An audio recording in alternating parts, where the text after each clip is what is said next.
Before we talk about specific signs your feet might reveal, it helps to understand why this connection exists at all. Your liver is one of the body's central processing hubs. It filters toxins, metabolizes nutrients, synthesizes proteins, and helps regulate hormones. Because it touches so many systems, when its function becomes compromised, subtle signals can emerge, sometimes in places we don't immediately associate with the liver. One such place is your feet, which are distant from your core but richly supplied with blood vessels, nerves, and lymphatic fluid. Changes in circulation, metabolite buildup, or nutrient imbalance can surface there first, in ways that are visible or tangible. We begin with reddish or brownish spots on the lower legs or tops of the feet. These small markings are often caused by microvascular changes, tiny blood vessels that are dilated or affected by altered blood chemistry. When the liver struggles to keep hormones and waste products in balance, the resulting shifts in circulation can show up as these speckles. While such spots can also occur in conditions like diabetes or simple skin trauma, when they appear without an obvious cause, they can prompt a thoughtful look at underlying metabolic health. Another sign to be aware of is the presence of spider-like veins. These are clusters of fine, branching lines beneath the skin. In isolation, they may seem cosmetic, but from a physiological perspective, they reflect dilated superficial blood vessels. One reason this happens can be an imbalance in estrogen and other hormones that the liver normally helps regulate and clear. When the liver is taxed, hormone levels can rise in circulation, and these spider patterns can become more noticeable. It's important, of course, to contextualize this with family history, activity level, and circulatory health, but it is one piece of the puzzle.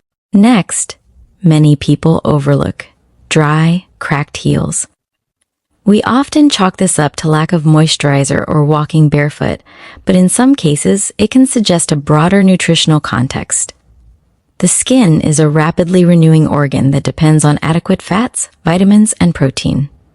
If the liver's capacity to process and deliver fat-soluble vitamins or essential fatty acids is diminished, the surface of the skin can reflect that stress. Cracks that are deep, persistent, and resistant to standard care warrant attention, not only to skincare, but to metabolic factors that may be at play. Some people will report intense itching, especially on the soles of the feet, without a rash or clear allergen. This isn't just a nuisance. From a physiological standpoint, it can signal the body's attempt to manage excess waste products. When the liver's filtering systems are overloaded or impaired, histamines and other compounds can accumulate in the bloodstream. Nerve endings in the skin, especially in areas like the feet, can become overly sensitive as a result. This type of persistent itch is not easily explained by dry skin alone. Another dimension is how the feet feel. People sometimes describe sensations of heat or burning, especially in the absence of infection or footwear issues. This can be tied to inflammatory processes or changes in blood flow. When the liver is not optimally processing inflammatory mediators, they can linger and sensitize peripheral nerves. The result can feel like a localized heat or fire under the feet. Couple this with an unusual odor, one that isn't explained by hygiene or sweat patterns, and it suggests that the skin may be acting as an alternate excretory route for compounds the liver would normally handle. Moving up from sensations and visual signs, consider the shape and color of the toenails and nail beds. When nail beds look unusually pale or whitish, it can reflect altered blood circulation or low oxygenation at the peripheral level. The liver plays a role in producing proteins that maintain fluid balance and vascular integrity. If those proteins are low or imbalanced, fluid can shift out of blood vessels and circulation can be less efficient, making nails look different from their normal healthy pink hue. Then there are changes in foot temperature that persist over time. Feet that are chronically cold in one session of observation might be chalked up to environment, But when the pattern persists, regardless of ambient conditions, it may indicate either circulatory adaptation or nerve response changes. While many factors can result in cold extremities, such as thyroid function, anemia, or autonomic regulation, the liver's involvement in hormonal balance and nutrient metabolism can contribute indirectly to these patterns. Another sign worth highlighting is unusual swelling of the feet and ankles, especially if it develops gradually without a clear injury or excessive activity. This is especially notable if the swelling is soft to the touch and leaves an indentation when pressed. Such a pattern can reflect imbalances in fluid homeostasis. The liver produces key proteins like albumin that help maintain fluid within blood vessels. A decline in albumin can allow fluid to escape into surrounding tissues, leading to this type of swelling. Observing this symptom in conjunction with others adds weight to the need for a comprehensive health assessment. Finally, some individuals notice persistent, unexplained pain or tenderness in the feet, even when not active. This differs from sore muscles after exercise.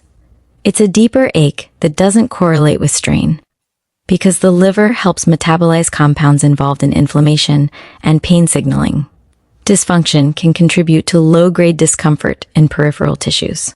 As we consider all these signals, spots, veins, skin texture, itching, sensations, nail changes, swelling, and persistent discomfort, it's essential to understand that no single sign confirms liver disease on its own. Rather, they are cues that, when appearing in combination or in the absence of other explanations, suggest it's worthwhile to look deeper at systemic health. To interpret these signals responsibly, we should also understand what the liver does and why it might become stressed. The liver continuously processes nutrients from our diet, neutralizes toxins, synthesizes proteins, manages cholesterol and glucose, and helps maintain hormonal harmony. When we consume diets high in added sugars and refined carbohydrates, for example, the liver is pushed into overdrive, converting excess fructose into fat, a process that over time can lead to fat accumulation within liver cells. This is one of the most common causes of metabolic liver stress today. Alcohol consumption adds another load. While moderate intake can be managed by a healthy liver, excessive or chronic drinking forces the organ to prioritize alcohol metabolism over other functions. The byproducts of this process are toxic and can damage liver cells if they accumulate. Similarly, prolonged exposure to environmental toxins, certain medications, and even some herbal supplements can strain liver pathways. Maintaining a balanced weight and supporting insulin sensitivity are also central to liver health. Insulin resistance, often associated with overweight and sedentary lifestyles, directs more glucose into liver fat storage and away from efficient energy use. Keeping blood sugar stable through balanced meals, rich in whole foods, fibers, lean proteins, and healthy fats, helps reduce this burden. Hydration and regular physical activity support circulatory health and metabolic clearance. Exercise enhances blood flow and helps the liver mobilize stored fats for energy. Adequate hydration supports kidney function, which complements liver detoxification by helping flush water-soluble waste products. Regular healthcare checkups, including liver enzyme tests when indicated by risk factors, can catch early signs of imbalance before symptoms become pronounced. And because the liver interacts with so many bodily systems, managing chronic conditions such as diabetes, hypertension, and high cholesterol goes hand in hand with preserving liver health. In the context of your feet, paying attention to these subtle signals is not about fear, but about awareness. Your body communicates constantly. Sometimes in whispers, like a bit of itching under the foot, other times in larger gestures like swelling. Listening thoughtfully, correlating what you see and feel with broader patterns in your health, and consulting professionals when patterns persist is a practical way to stay proactive. As you reflect on what you notice in your own feet over time, think of each sign as a conversation starter, not a diagnosis. Patterns that emerge consistently deserve attention. Patterns that shift back toward normal with positive lifestyle adjustments, such as improved nutrition, increased movement, and better sleep, can be a sign that your body is responding well. Ultimately, our feet may seem far removed from the liver's deep-seated work, but through the interconnected language of physiology, they can offer early hints about what's happening inside. By tuning in, educating ourselves, and making thoughtful choices, we can support the liver and the entire body in functioning with strength and resilience. At this point, a natural question emerges. Why do these signals appear so quietly, and why do so many people miss them for years? The liver is uniquely resilient. Unlike many organs, it can lose a significant portion of its functional capacity without producing sharp pain or dramatic symptoms.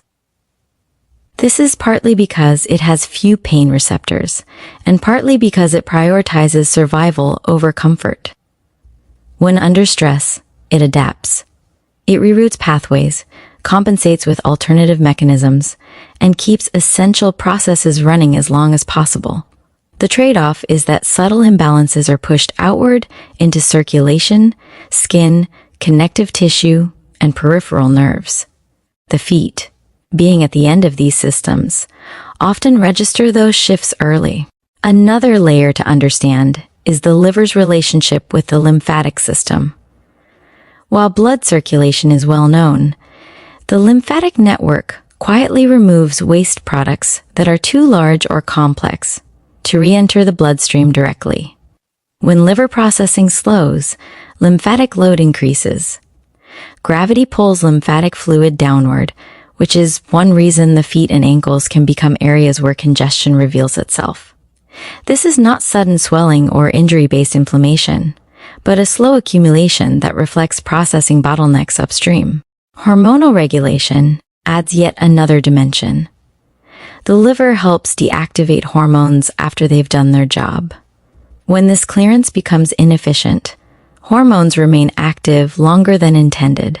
This can subtly alter blood vessel tone, skin texture, sweat composition, and nerve sensitivity. These changes are not dramatic enough to raise alarms on their own, but over time they create patterns that attentive observation can catch. It's also worth examining how modern lifestyles amplify these signals. Extended sitting reduces circulation to the lower extremities. Highly processed diets increase metabolic waste while offering fewer micronutrients needed for tissue repair. Irregular sleep disrupts circadian rhythms that guide liver detoxification cycles. None of these factors act alone. Together, they create an environment where the liver works harder while peripheral tissues receive fewer resources, making early signs more visible. Importantly, many people attempt to address these signals locally. They apply creams, buy special socks, change shoes, or treat isolated symptoms. While these measures may bring temporary relief, they often fail to resolve the underlying pattern because the origin isn't local. The body is not malfunctioning at the feet, it is compensating for upstream stress. When that stress remains unaddressed, symptoms migrate, fluctuate, or return in new forms. This is why improvements in liver supportive habits often lead to changes people don't immediately expect. Skin texture improves in areas far from the face. Sensations in the feet normalize. Swelling recedes without direct intervention. These shifts are not placebo effects. They reflect restored balance in circulation, protein synthesis, and metabolic clearance. There's also a timing component that matters. The liver follows daily biological rhythms. During rest, particularly deep sleep, it increases its internal maintenance and detoxification activity. Chronic sleep deprivation or inconsistent sleep schedules interfere with these processes, leading to incomplete metabolic cleanup. Over time, unfinished work accumulates. Peripheral tissues, again, become the place where that unfinished work announces itself. Nutrition quality plays a decisive role here, not in the sense of extremes or rigid rules, but in consistency. Diets that emphasize whole foods provide the liver with the amino acids it needs to build proteins, the minerals required for enzyme function, and the antioxidants that protect liver cells from oxidative stress. When these inputs are missing, the liver still functions, but with less efficiency, like a factory running on outdated tools. It's also important to clarify that liver stress exists on a spectrum. Most people experiencing subtle foot-related signs are not dealing with advanced disease. They are in an early adaptive phase, where course correction is still highly effective. This is precisely why awareness matters. Waiting for overt symptoms often means missing the window where simple changes can produce significant improvements. Medical evaluation has a role here, but so does self-observation. Laboratory values provide snapshots. Bodily signals provide trends. When both align, they create a fuller picture. Neither replaces the other. The goal is not self-diagnosis, but informed attention. As this understanding deepens, the relationship with one's body shifts. Symptoms are no longer enemies to suppress, but messages to interpret. The feet stop being an afterthought and become part of a broader feedback system, quietly reflecting how well internal systems are coping with daily demands. And when that perspective settles in, it becomes clear that supporting liver health is not about drastic cleanses or aggressive interventions. It is about reducing unnecessary load, restoring rhythm, and allowing the body's built-in intelligence to re-establish balance. A process that often reveals itself first where we least expect it, at ground level. Continuing forward, there is another angle that often goes unnoticed: how the liver prioritizes resources when it is under sustained pressure. When demands exceed capacity, the liver does not fail randomly. It reallocates energy toward what keeps you alive in the short term. Blood sugar stability, toxin neutralization, and basic protein production take precedence. What gets deprioritized are refinements, optimal circulation to the extremities, perfect skin renewal, and subtle nerve regulation. These are not essential for immediate survival, so they become areas where small inefficiencies are allowed to exist. Over time, those inefficiencies become perceptible. This survival-first strategy explains why people can feel generally fine while noticing odd, isolated changes in the body. Energy levels may be acceptable, digestion may seem normal, and yet the feet quietly tell a different story. This disconnect often delays action because the mind looks for dramatic confirmation before taking signals seriously. The body, however, speaks in gradients, not alarms. There is also a cumulative effect that deserves attention. Liver stress is rarely the result of a single habit. It builds from layers, years of minor dietary excess, low-grade inflammation, environmental exposure, disrupted sleep cycles, emotional stress, and periods of inactivity. Each layer alone might be manageable. Together, they shift the baseline. Once that baseline changes, what used to be tolerable becomes burdensome, and the body looks for outlets to express that load. One of those outlets is altered sensory perception. Nerves in the feet are long and sensitive to metabolic conditions. Changes in nutrient delivery, inflammatory signaling, or waste clearance subtly affect how these nerves fire. Sensations become exaggerated, dulled, or distorted. This is why some people describe tingling, heaviness, or vague discomfort without a clear mechanical cause. These sensations are not imagined. They are signals traveling along systems that are operating under altered conditions. Another overlooked factor is connective tissue quality. The liver contributes to collagen synthesis and protein balance indirectly through amino acid metabolism. When this process is inefficient, connective tissues can lose resilience. In the feet, which bear constant mechanical load, this can manifest as stiffness, tenderness, or reduced shock absorption.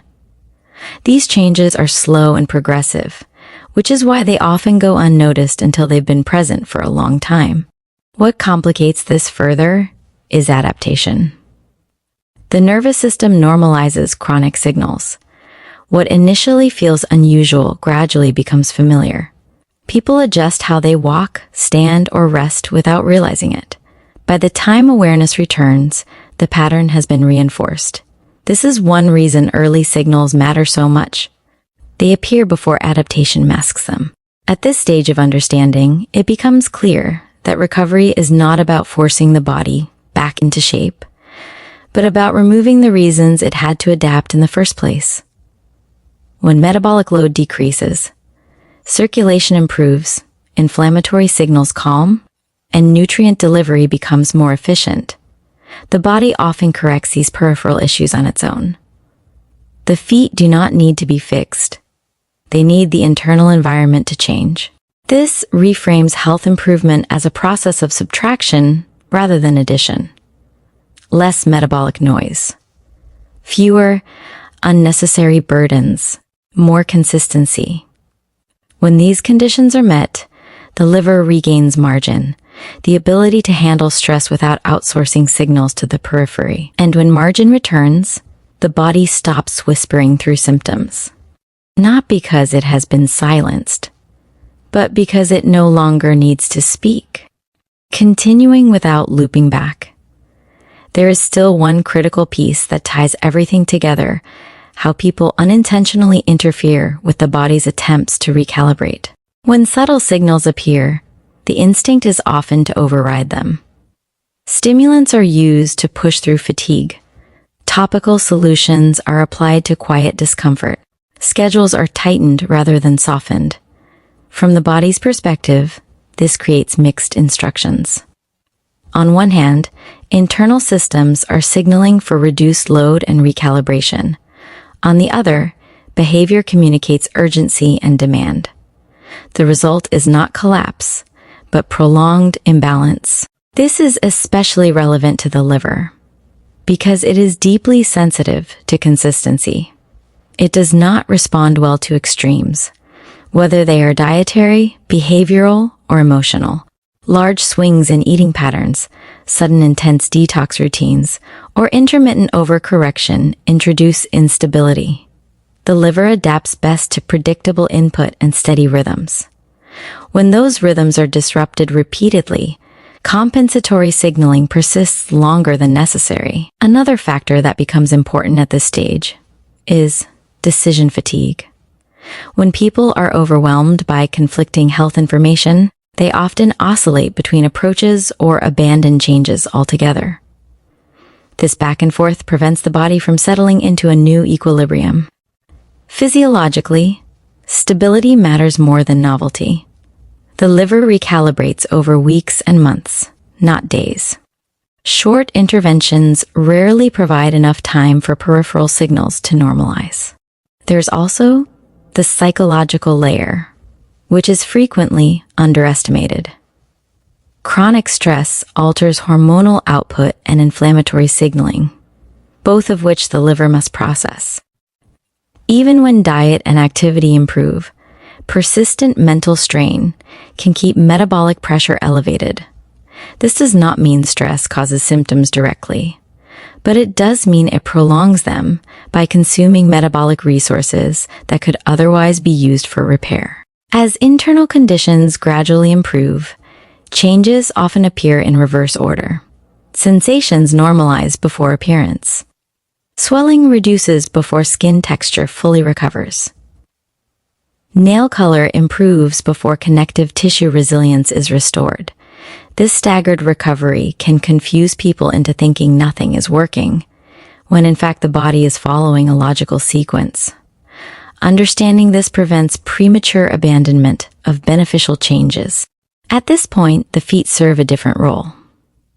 They are no longer warning signs, but progress markers, subtle improvements, less heaviness, fewer sensations, better tolerance to standing, indicate that internal systems are regaining efficiency.